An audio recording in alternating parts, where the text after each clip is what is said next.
ಅಯ್ಯ 10 ದಿವಸದಿಂದ ಊಟ ಮಾಡಲಿಲ್ಲ, ಪ್ರಸಾದ ಕೊಡಿ. ಯಾವನ ಮೇಲ್ ಬಿದ್ದು ಕಿತ್ಕೊಳ್ಳೋ ತರ ಇದ್ದಾನೆ, ತೊಡ್ರ ಇವನ್ನ. ಏನಾಯ್ತು? 10 ದಿವಸದಿಂದ ಊಟ ಮಾಡಲಿಲ್ಲ, ಪ್ರಸಾದ ಕೊಡಿ ಅಂದ್ರೆ ತಳ್ಬಿಟ್ರು.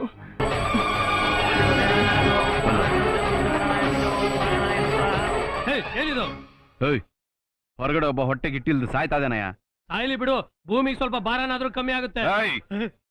ಸ್ವಾಮಿಗೆ ಇನ್ನೂ ನೈವೇದ್ಯ ಮಾಡಿಲ್ಲಪ್ಪ. ನೀನ್ ಮಾಡೋ ನೈವೇದ್ಯನ ತಿರುತ್ತೇನೆ. ಗುಡ್ಕಲು ಗುಡ್ಕಲು.